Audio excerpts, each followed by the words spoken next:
अस्सलामुअलैकुम जी, क्या हाल है आपके? ठीक ठाक हैं आप? खैरियत है? क्या हो रहा है आजकल? ईद के बाद काम पर वापस आ गए। ये दिन बड़े अच्छे हैं जी। मौसम थोड़ा गर्म ज़रूर है। बहुत सारे शहरों में बारिश हो रही है। फिंजिनी कंसल्टिंग भी अपने काम में मसरूफ़ है। टैक्स का सीज़न ऑन हो गया है। बजट जो है वो उसकी इम्प्लीमेंटेशन के ऊपर बहुत सारे क्वेश्चंस आ गए हैं। कुछ की इंटरप्रटेशन कुछ है, कुछ की इंटरप्रटेशन कुछ है, लेकिन एफबीआर भी सरगर्म है अपने क्वेश्चंस का आंसर देने में। हम टैक्स के जितने भी कंसल्टेंट्स हैं वो हम कोशिश कर रहे हैं कि जितने क्वेश्चंस को इंटरप्रेट कर सकें, जितने लॉ के क्वेश्चंस को हम अच्छी तरह आंसर कर सकें, हम वो आंसर करें अपने क्लाइंट्स के लिए, अपने दोस्तों के लिए, आप सब के लिए। हम उसको इंटरप्रेट कर रहे हैं। एक मसला हर साल जो हमारे दोस्तों को जिसको आंसर करना होता है, वो मेरे ख़्याल में इस वीडियो में आज हम बहुत सारे सवालात का आंसर ऐसा कर देंगे कि जो आपके बहुत सारे मसाइल को हल कर देगा। ये वीडियो दो चीज़ों पर मबनी है, बेसिकली तीन क्वेश्चंस को एड्रेस करेगी। ये ब्रोशर अवेलेबल है, जो मेरे से लेना चाहे वो मुझे व्हाट्सएप पे रब्ता कर लें। मैं आपको ये फ्रीली अवेलेबल कर दूंगा। जो भी मेरे दोस्त लेना चाहें, जो मेरे क्लाइंट हैं वो भी, जो मेरे क्लाइंट नहीं हैं वो भी, ये पब्लिक एट लार्ज के लिए अवेलेबल है। मैं नेक्स्ट टाइम के लिए कोशिश करूँगा कि मैं ये इसका लिंक अवेलेबल कर दिया करूँ अपनी वीडियोज़ में, जहाँ से आप फ्रीली खुद ब खुद इसको डाउनलोड कर लिया करें।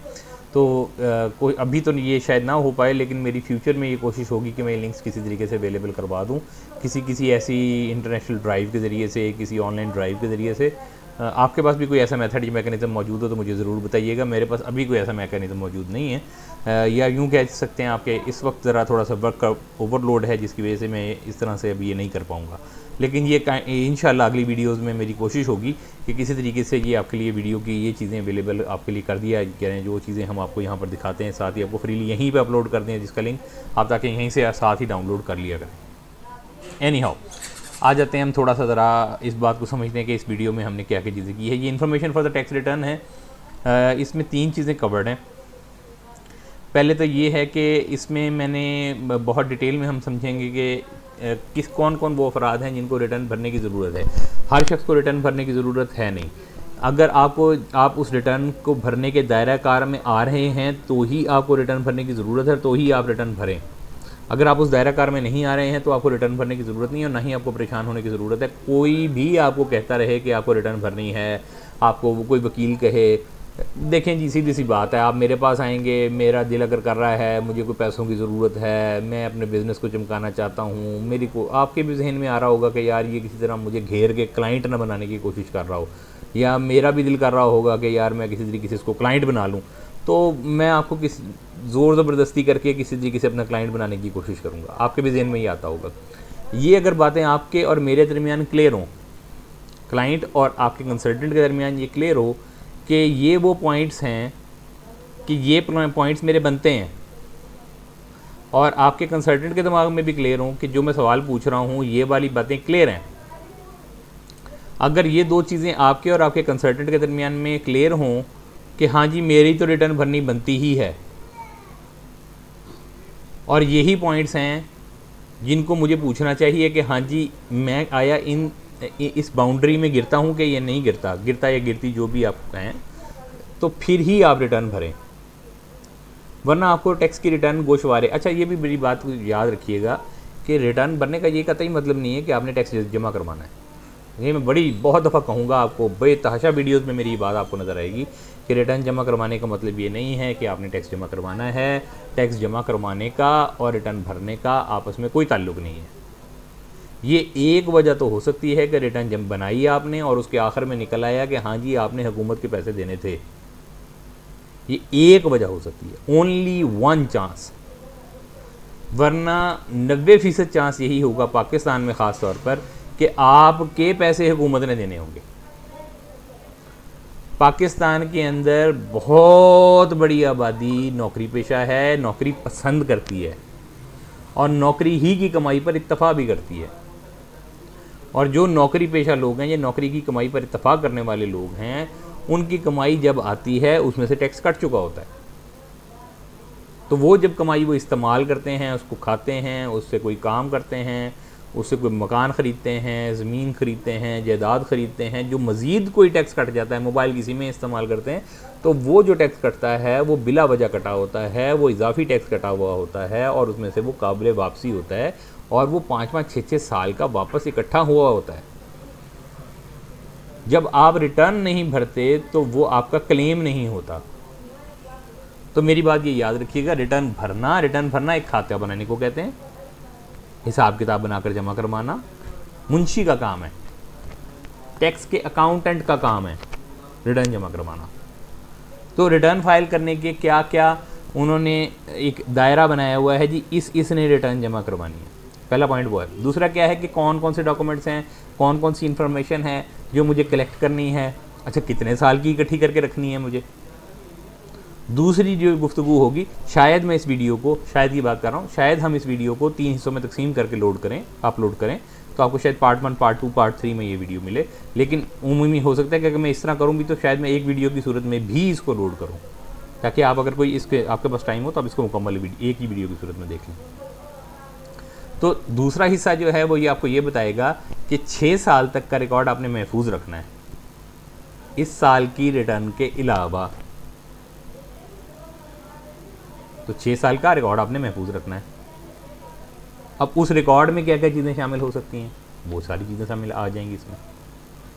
आखिरी हिस्सा आपको बताएगा कि कौन कौन सी जगह पर दौरान साल आपका टैक्स काट लिया गया है, वो कौन कौन से सबूत हैं, वो कौन कौन से मुसव्वदे हैं, वो कौन कौन से डॉक्यूमेंटेशंस हैं, वो कौन कौन से पॉइंट्स हैं जहाँ जहाँ से आपको वो डाटा मिल जाएगा जो आपने संभाल कर रखना है, ऊपर वाले रिकॉर्ड में शामिल करके रखना है, जिसकी बेस पे हम उसको आपके रिटर्न में डालकर आपके टोटल लाइबिलिटी में से, टोटल टैक्स जमा कराने में से माइनस कर देंगे और आपके पेमेंट को ख़त्म कर देंगे, ताकि आपका जब भी, अच्छा ये याद रखिएगा कि कमिश्नर आपका रिकॉर्ड कभी भी मांग सकता है, नोटिस आपको कभी भी आ सकता है। नोटिस का ये मतलब नहीं आपका ऑडिट खुल गया या आपका जो है जो कंसल्टेंट था जिसने रिटर्न जमा करवाई थी वो फारिग आदमी था, ऐसी कोई बात नहीं है भाई। नोटिस का मतलब ये है कि वो आपसे आपका रिकॉर्ड चेक करना चाह सकता है, उसका हक है।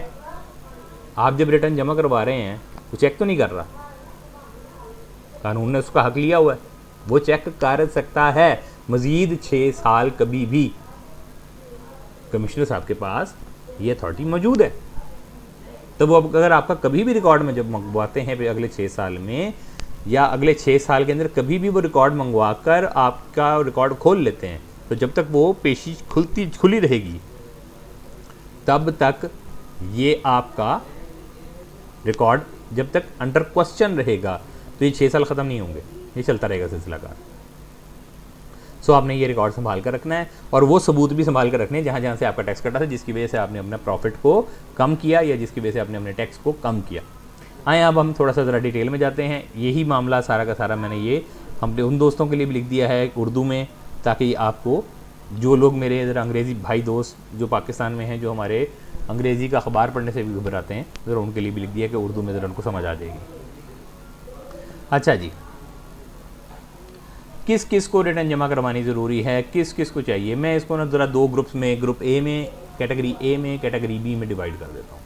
कैटेगरी ए जो है ना, हर कंपनी को, प्राइवेट लिमिटेड को, कंपनी को या कॉरपोरेशन को जो है ना वो रिटर्न जमा करवानी है, हर कंपनी को। हर पर्सन को, पर्सन के अंदर कौन कौन शामिल हो गया, या तो पार्टनरशिप या फिर रह गया कोई सोल बंदा, इंडिविजुअल, कोई भी बंदा, कोई भी इंसान, वो दोनों के दोनों। अब वो किसी भी सूरत में कारोबार कर सकते हैं, वो दोनों के दोनों किसी भी सूरत में जो कारोबार कर रहे हैं, अगर वो कारोबारी है तो 3 लाख से ऊपर सालाना कारोबार हो गया तो, और अगर आम तनख्वाहदार है तो 6 लाख से ऊपर जब भी कारोबार तनख्वाह हो गई तो उसने अपनी रिटर्न जमा करवानी है। कोई नॉन प्रॉफिट ऑर्गेनाइजेशन है, कोई जो है वो कमाई की बजाय कोई फलाह बहबूद का काम कर रही है, मसाजिद हैं, मराकज़ हैं, खानकाएँ हैं जो हैं, इन सब ने अपनी रिटर्न जमा करवानी है। NGOs हैं ये सारी की सारी।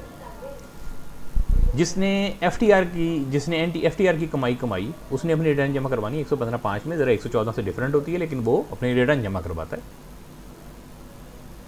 ठीक हो गया। जिसका बहबूद सेविंग सर्टिफिकेट है या किसी किस्म की इस तरह की इनकम है, कमाई है, डिविडेंड्स हैं, इस तरह की कमाई जिसकी भी आ रही है उसने रिटर्न अपनी जमा करवानी है। अच्छा, अब आ जाते हैं हम कैटेगरी बी में, जो इसमें ए में कवर नहीं हुए।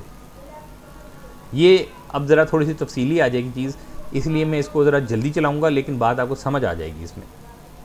वो जी person having charge to tax in respect of any of the two preceding tax year, जिसके ऊपर टैक्स लगा हो, जिसकी कमाई पर टैक्स लगा हो पिछले 2 सालों में, तो उसको तीसरे साल भी अपनी टैक्स की रिटर्न मतलब गोशवारा खाता बनाकर जमा करवाना है।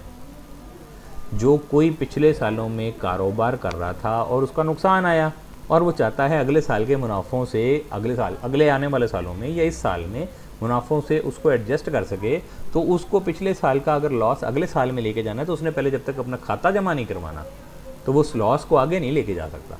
तो इस लॉस को आगे लेके जाने के लिए भी आपको रिटर्न जमा करवानी होगी। अगर आपके पास गाड़ी है, व्हीकल है, ट्रैक्टर है, गाड़ी है 1000 सीसी की, तो भी आपको अपनी रिटर्न जमा करवानी है। अगर आपके पास फ्लैट है 7.5 मरले का, असल में कानून में जो वर्ड लिखा हुआ है वो लिखा हुआ है 2000 स्क्वायर फीट या इससे ज़्यादा का। इसी तरीके से अगर आपके पास इमूवेबल प्रॉपर्टी है, ज़मीन है, जिसका स्क्वायर यार्ड्स में कितना है, 2000 स्क्वायर यार्ड्स में 500 स्क्वायर यार्ड्स में आपके पास ज़मीन है जो कि 16.5 मरले बनती है अगर 272 स्क्वायर फीट का आप मरला रखें तो, ठीक है, या 4500 स्क्वायर फीट कर लें। अगर लाहौर में देखेंगे तो लाहौर के अंदर 245 के हिसाब से स्क्वायर फीट है मरले का, तो वो आपको पूरे जो है ना वो एक कनाल बन जाएगी। तो वो 1 कनाल लाहौर के हिसाब से या 272 के हिसाब से, ये अगर हम दूसरे एरियाज़ में देखें मुल्तान वगैरह के एरियाज़, तो वहाँ 272 का स्क्वायर फीट के हिसाब से एरिया है, तो वहाँ के हिसाब से 16.5 मरले जो है वो जगह बनती है। तो अगर इतना या इससे ज़्यादा का आपके पास कोई भी जो है ना इमूवेबल प्रॉपर्टी है, कोई ज़मीन है, चाहे वो दुकान है, गोदाम है, कोई भी चीज़ है, तो आपने अपनी रिटर्न, अपना गोशवारा, अपना खाता जमा करवाना है। Owns immovable property with a land area of 500 square yards और मोर, और owns any flat located in an area within the municipal community limit existing immediate before the commencement of the local। वही बात है जी, इस्लामाबाद के अंदर अगर आपके पास immovable property है जो उसके इर्द गिर्द में है या म्यूनसिपल लिमिट के इर्द गिर्द में है, वही सेम ऊपर वाली बात 7.5 मरले वाली वो भी बात, या जो 16.5 मरले वाली बात वो आपकी आ जाएगी। अच्छा, किसी का अगर एनटीएन बन गया है सर, उसने रिटर्न जमा करवानी है, ये एक आम बात है। अगर आपका अभी तक एनटीएन नहीं बना है और आप इन कंडीशंस में भी फॉल नहीं करते हैं तो आप एनटीएन मत बनवाएं। अगर आप एक दफ़ा एनटीएन बनवा लेते हैं तो आपने रिटर्न फिर जमा करवानी ही करवानी है। आप ये नहीं कह सकते कि फिर हमने जनाब अब रिटर्न नहीं जमा करवानी है जी, वो तो एक दफ़ा बन गई थी, एनटीएन बना लिया था हमने। नहीं जी, अब आपको अपना हर साल हिसाब किताब जमा करवाना है। अगर आपने टैक्स नहीं देना वो एक आम बात, एक अलग बात है, लेकिन आप अपना फ़ायदा उठाएं उससे। आपके जो दौरान साल मोबाइल के बिलों के ऊपर या मोबाइल की सिमों के ऊपर टैक्स कट जाता है तो वो आप वापस लें। अच्छा जी, holder of the commercial and industrial connection of the electricity annual bill exceeding 500,000, जिसका 5 लाख से ऊपर का साल का जो है इंडस्ट्रियल या कमर्शियल इंडस्ट्रियल बिल है तो वो लें, वो उन्होंने जो है वो रिटर्न जमा करवानी है। अच्छा, दूसरी बात, रेजिडेंट पर्सन, ये एक अहम बात है। ये पिछले दिनों में काफ़ी कन्फ्यूजिंग हुई थी, बहुत कन्फ्यूजन हुई थी काफ़ी सारे लोगों के लिए। ये बात समझ लें, ये लोग मेंबर्स होंगे अगर किसी भी बॉडी के, चाहे वो चार्टर्ड अकाउंटेंट्स हैं, कॉस्ट एंड मैनेजमेंट अकाउंटेंट्स हैं, ज़ाहिर है वो इन बॉडीज़ के मेंबर्स होंगे, ठीक है, चाहे वो आप कह लीजिए कि पीएमडीसी के मेंबर्स हैं, चाहे वो पीईसी के मेंबर्स हैं, चाहे वो आप कहिए किसी पाकिस्तान इंजीनियरिंग डेंटल काउंसिल के मेंबर्स हैं, चाहे वो मार्केट कमेटी के मेंबर्स के हैं, चाहे वो आप कहिए कि एसोसिएशन के मेंबर्स हैं, किसी भी एसोसिएशन के मेंबर्स हैं, लेकिन अगर वो रेजिडेंट नहीं हैं तो उन पर रिटर्न जमा करवानी ज़रूरी नहीं है। वो रेजिडेंट हैं तो रिटर्न जमा करवानी है। तो ये रिटर्न का जमा करवाना सिर्फ रेजिडेंट की सूरत में फ़र्ज़ है। अगर रेजिडेंट नहीं रहे तो रिटर्न जमा करवाने की सूरत में नहीं है। लेकिन ये देखिएगा अगर उनका एनटीएन बना हुआ है तो फिर उन्होंने रिटर्न जमा करवानी है। चले।